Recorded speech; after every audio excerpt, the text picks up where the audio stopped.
Here we're going to tie a fly called the 2-bit hooker. First thing I've done is I've taken two 1/16 inch or 1.5 millimeter beads and I've put them onto the hook, and I put the first one on normal with the countersunk portion facing rearward, and then the second one I've placed on, I guess you'd say backwards. I've taken the countersunk portion and I faced it forward on the fly. So what I'm going to do is I'm just going to space them out ever so slightly, and I'm going to take my thread and I'm going to tie my thread in right behind that bead. I want to leave them slightly spaced out initially. I got to be careful not to smash them together too much. Now we're going to tie in the tail. You can use two different materials for this. You can use either India hen neck, or you can use Partridge. I prefer to use Partridge because I like the kind of mottled color of the partridge feather. And we want that tail to be fairly short. We only want it to be about half of the length of the total length of the shank of the hook. So I just tie that in, and I'm going to trim that feather, and I'm going to leave a little bit of room still. Now the next thing we're going to do is we're going to tie in a piece of brown thread. You can also use black thread if you're going to tie a darker colored fly. Here I'm tying a more lighter colored one, so I'm going to use brown thread. We're going to tie this in right on the side of the shank of the hook. We're going to take it all the way down to the tail. Then we're going to build up here just a slight taper to the body.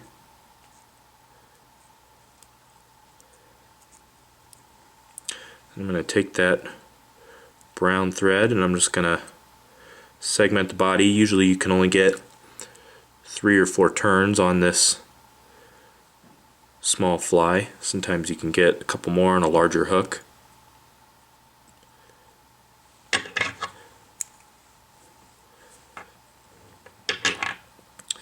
Now I'm just going to capture the thread that we used to segment the body.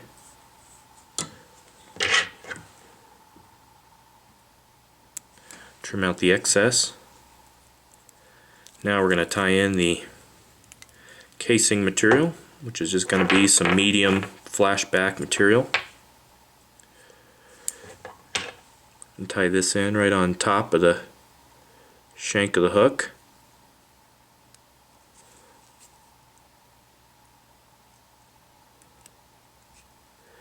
I got to be careful not to crowd those beads.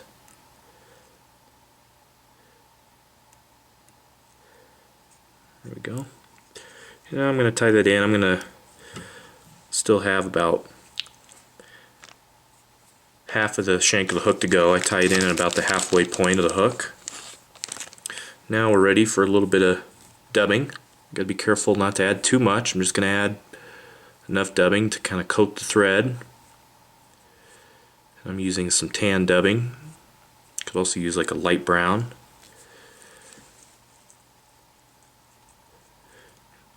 And before I get all the way up close to that back bead, I'm actually gonna jump in front of the bead here, in between the two.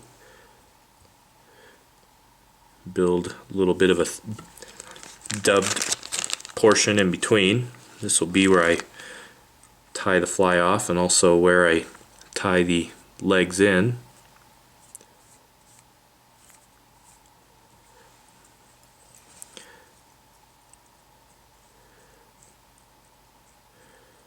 So once you've got that front half dubbed, I'm going to take another partridge feather. I'm going to cut a small notch into the tip of this feather.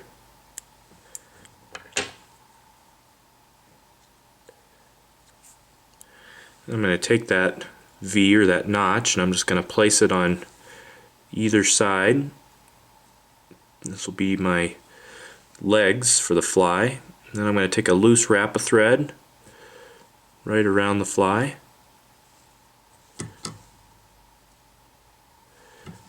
And those will be my legs. And if you need to make them a hair shorter, you can just pull on the feather very gently. And then what I can do is, as I pull tight with my thread, I can just, oopsie, didn't quite work. Try that again.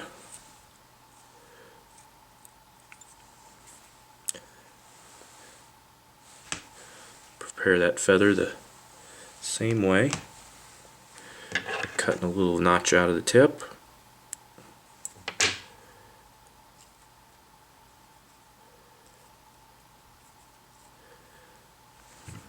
Put it on either side, pinch them together.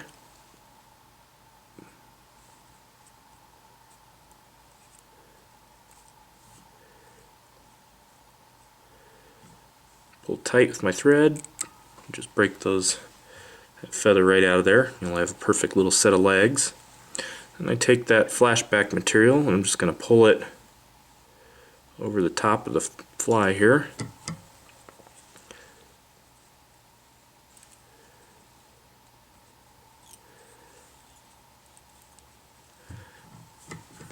I could trim out the excess.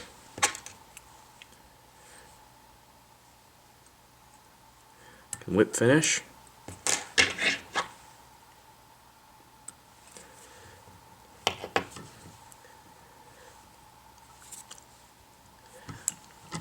You essentially have your finished fly here, and if you like, you can take the optional step to add epoxy to the top or some fly finish, which is what I'm going to use here. I'm just going to put a little bit on a needle or a nail. Just make a little bit of a casing. I'll take it all the way back to the back of the body.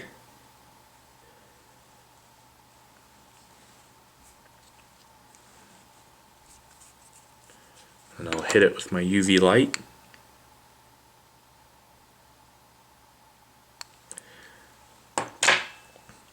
Essentially, that's the finished 2-bit hooker. It's a very heavy, small profiled fly. Makes a great little dropper.